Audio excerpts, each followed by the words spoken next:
kepada penundukan, submission. Dan saya berharap kita mengikuti terus akan bagian kedua ini. Nah saudara, ketika kita bertanya tentang Kofodis transformasi rohani, kita bicara tentang bagaimana kehidupan rohani kita terus bertambah, bertumbuh dalam Kristus, ya, dan mengalami penundukan, terus menerus semakin tunduk di dalam Kristus dalam kehidupan kita. Itu membangun manusia rohani kita yang terus bertumbuh dalam Kristus, dalam penundukannya kepada Kristus. Nah, kalau kita melihat juga gambar ini, kita sudah lihat kemarin bahwa to kneels artinya berlutut, menunduk, atau kita jatuh di atas lutut kita untuk ditekuk dan kita berdoa. Itu merupakan bentuk satu ketundukan di mana orang itu akan dibangun terus untuk apa? Untuk menjadi mighty man, orang yang perkasa dalam Tuhan. Dan seluruh kehidupannya kalau kita lihat ini diberkati luar biasa. Keturunan-keturunan juga mendapatkan complete shalom, shalom yang utuh. Saudara yang terkasih, saya akan memberikan kepada kita tentang kisah kekaguman Tuhan pada manusia. Ada 3 kisah dalam Alkitab yang bicara tentang kekaguman ini, dan saya ingin kita melihatnya. Pertama adalah iman sebesar ini tidak pernah aku jumpai pada seorang pun di antara orang Israel. Ini adalah dalam Matius pasal 8 ayat 5 sampai dengan 10. Ketika ada seorang perwira Romawi datang kepada Yesus dan meminta akan hambanya untuk bisa disembuhkan Tuhan. Coba kita lihat hal seperti ini. Sampai kenapa Tuhan kok bisa berkata bahwa tidak pernah kujumpai iman seperti ini, sebesar ini. Ya, Tuhan sampai katakan begitu, dia memuji akan orang itu. Coba kita lihat apa yang menjadi latar belakang. Nah, centurion yang ada ini adalah seorang centurion, artinya dia punya pangkat, dia sebagai captain dari 100 prajurit. Bayangkan, dia seorang pemimpin, seorang jenderal lapangan lah, captain, untuk 100 orang prajurit. Jadi dia punya kekuatan yang cukup besar.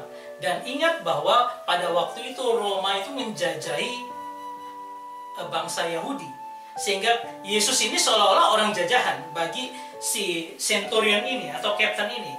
Tapi captain ini ketika dia datang dengan dikatakan dengan parakaleo, dia datang secara pribadi. Dia melepaskan akan semua atributnya dia. Sebenarnya seperti itu. Dia parakaleo datang dan akhirnya dia memohon kepada Tuhan Yesus akan kesembuhan hambanya. Ya. Nah, bayangkan dia adalah seorang kapten, tapi dia mengasihi hambanya yang sakit dan dia datang sendiri kepada Yesus untuk meminta pertolongan itu. Ya, ini merupakan bagian dari penundukan, bahwa dia melepaskan semua kebesarannya untuk datang kepada Yesus, meminta untuk hambanya juga. Ya, ini ketundukan yang luar biasa. Nah, tapi ketika Yesus bilang, oke, ayo kita ke rumahmu, tapi dia bilang, aku tidak layak. Kata ketidaklayakan ini adalah apa? Penundukan yang luar biasa juga dia. Aku tidak layak Tuhan. Aku tidak layak engkau datang ke rumahku. Dia ngomong seperti itu. Dan akhirnya dia katakan, pakai prinsip dari kedinasannya, dia katakan bahwa aku ini seorang prajurit. Kalau seorang di atasku, atasanku berkata A, aku lakukan A. B, aku lakukan B. Sehingga dia bilang, Tuhan, kalau gitu Tuhan bicara saja.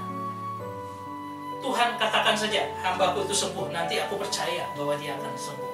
Saudara, ini membutuhkan ketundukan yang luar biasa. Membedakan antara dia seorang perwira militer yang menjajahi akan Yahudi, orang Yahudi pada waktu itu. Sebenarnya Yesus hubungannya dengan dia sangat rendah, tapi dia membalikan itu, menyatakan bahwa Yesus itu adalah Tuhan yang luar biasa dan dialah hamba atau dia adalah budak. Ya. Ini menunjukkan ketundukan yang luar biasa. Dan Tuhan berkata iman yang sebesar ini, karena submission, karena penundukan ini, itu tidak pernah dia jumpai di antara orang Israel. Pujian Tuhan yang luar biasa. Dan ini mau menyatakan bahwa iman itu nyata dalam submission, dalam penundukan diri pada Kristus. Kalau kita bilang kita beriman, berarti apa? Berarti saya menundukkan diri kepada Yesus. Ketika saya menundukkan diri, baru saya melakukan perintahnya. Saya taat melakukan semua apa yang dikatakannya. Ya, ini pertama kita belajar dari seorang centurion, kepala pasukan 100 prajurit ini. Dan akhirnya apa? Tuhan melakukan apa yang diinginkan dengan menyembuhkan akan hambanya. Kita lihat bagian yang kedua. Bagian kedua ini dikatakan begini, maka Yesus menjawab dan berkata kepadanya, hai ibu, besar imanmu, maka jadilah kepadamu seperti yang kau kehendaki. Dan seketika itu juga anaknya sembuh. Saudara, ini adalah seorang ibu yang datang berteriak kepada Tuhan. Luar biasa dia datang kepada Tuhan untuk minta disembuhkan anaknya. Ya. Nah, tetapi ada peristiwa yang luar biasa. Ketika dia datang, dia berteriak, Tuhan kasihanilah aku, gitu. Dia cry aloud. Artinya apa? Dia teriak dengan begitu hatinya menjerit kepada Tuhan. Ya, artinya apa? Dia sudah menundukkan dirinya di bawah Kristus dengan memohon dengan suara yang keras untuk apa? Menolong akan anaknya yang sakit. Nah, disitulah dia katakan Tuhan. Ya, dikatakan kurios. Itu artinya apa? Tuhan itu adalah Tuhan yang memiliki hidupku. Dia menempatkan dirinya di bawah, Tuhan itu adalah Tuhan dan dia adalah budak. Ini penundukan diri daripada wanita ini yang luar biasa. Maka Yesus berkata, besar imanmu. Setelah itu apa? Dia katakan anak Daud. Nah, anak Daud, istilah anak Daud itu sebenarnya bicara tentang Mesias. Jadi dia sudah mau menempatkan diri, engkaulah Mesias yang menurut saya sudah datang ke dunia ini. Dibandingkan dengan orang ahli Taurat dan orang Farisi yang tidak mau menerima Kristus, orang ini sudah menundukkan dirinya di dalam Kristus ketika dia apa? Dia menyatakan engkaulah Mesias yang sudah datang itu dalam imannya. Maka Tuhan berkata imanmu besar. Dan Yesus kemudian apa? Diam. Dan murid-murid mengusirnya. Ini merupakan tantangan bagi perempuan ini bahwa Yesus diam.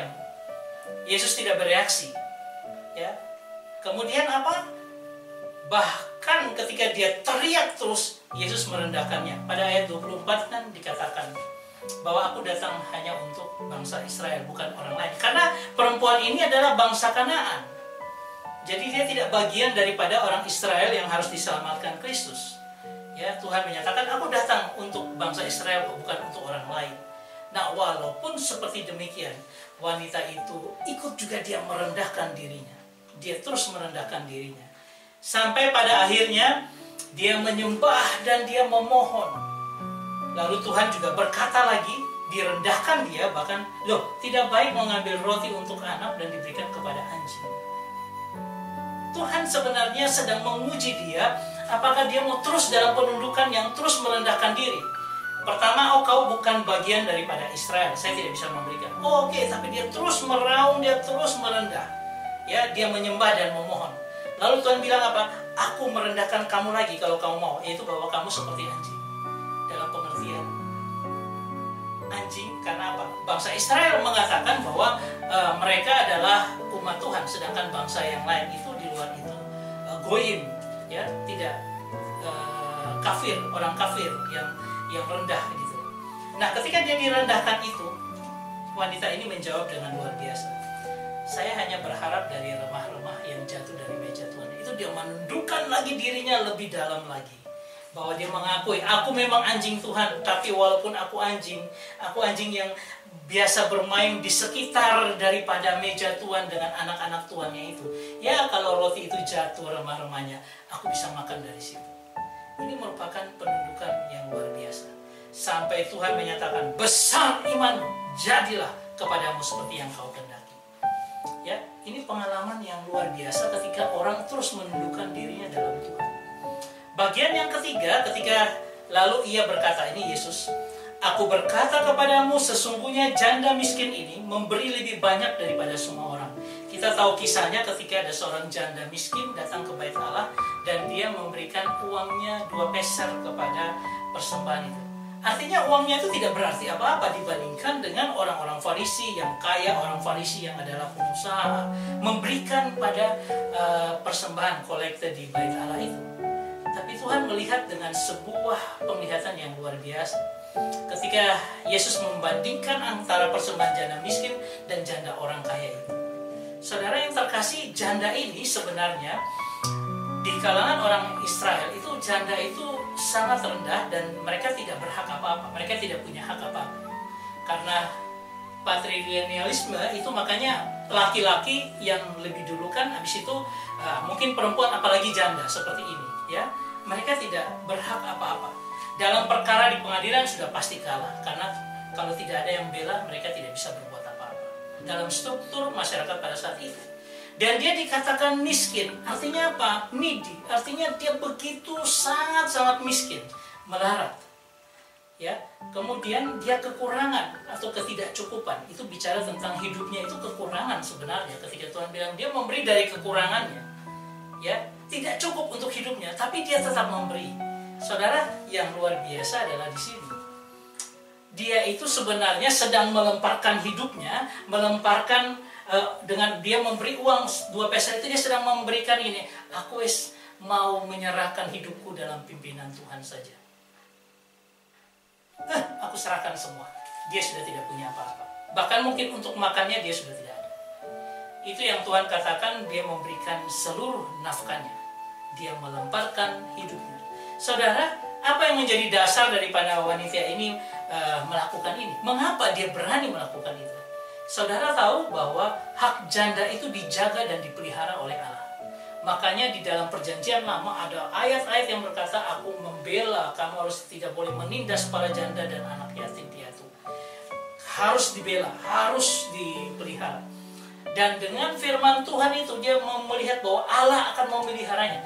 Dan dia masukkan dirinya, menundukkan dirinya di bawah pemeliharaan Allah itu. Sehingga aku bisa memberikan apapun juga, tapi aku percaya Allah memelihara. Karena di dalam budaya Yahudi pada waktu itu mereka harus tetap memelihara akan janda, anak yatim, orang miskin. Saudara yang terkasih, ini merupakan iman yang luar biasa. Sehingga apa? Sehingga Tuhan melihat itu dan berkata, ini penundukan diri yang luar biasa, menyerahkan seluruh hidupnya. Tanpa kecuali aku mau makan apa besok, aku serahkan ke dalam tangan Tuhan. Supaya apa? Tuhan akan memelihara melalui orang-orang lain.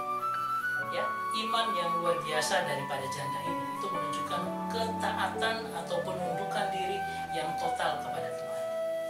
Saudara, kalau kita bisa melihat Ayub seperti ini, ya, satu waktu Tuhan kan membanggakan Ayub, dikatakan bahwa engkau perhatikan hambaku Ayub, sebab tidak ada seorang pun di bumi seperti dia yang demikian saleh dan jujur, yang takut akan Allah dan menjauhi kejahatan. Itu dia katakan di hadapan daripada anak-anak Allah, dan pada waktu itu ada juga setan atau iblis itu. Dan disitulah, ya, ada sebuah negosiasi. Jadi Tuhan ini sebenarnya cari perkara dengan iblis. Karena apa? Tuhan mau pakai iblis untuk sesuatu maksudnya dalam kehidupan Ayub. Saudara yang terkasih, karena Tuhan merasa ada yang kurang dari Ayub ini. Bicara tentang Ayub ini yang saleh, takut akan Tuhan, itu sebenarnya dari katanya, dari kata aslinya itu bicara tentang sebuah integritas yang luar biasa, moral karakter yang luar biasa. Bagaimana dia mengenal firman, dia mengenal Tuhan dengan moral karakter, dengan orang baik, artinya seperti itu. Ada sesuatu yang luar biasa sampai pada akhirnya pada pasal 42 ayat 5 dan 6. Lalu di situ Ayub akhirnya berkata, sampai aku sendiri sebenarnya mengenal engkau sekarang. Sekarang saya baru kenal engkau secara pribadi. Nah, ini yang Tuhan ingin pakai iblis sebenarnya untuk supaya Ayub dibangun dalam pengenalan yang lebih pribadi kepadanya. Sehingga apa? Dia katakan, aku cabut semua kata-kataku. Karena dia melalui penundukan yang luar biasa. Kemungkinan awalnya itu dengan dia bisa menjadi orang yang begitu baik dan luar biasa dikatakan Allah seperti itu, ada kesombongan, ada sesuatu yang masih belum beres. Ketika apa? Tuhan ingin engkau mengenal aku secara pribadi dan engkau menyatakan bahwa aku tunduk di bawah Tuhan. Sehingga ketika Tuhan bertanya, di manakah engkau ketika aku menjadikan langit dan bumi dan sebagainya, Ayub tunduk. Dan akhirnya dia bilang, aku baru sekarang kenal engkau. Aku cabut semua perkataanku. Karena apa? Dia baru tahu, dia baru sadar. Allah yang berpribadi itu seperti apa dia kenal secara dalam, itu yang Tuhan inginkan dalam kehidupan Ayub.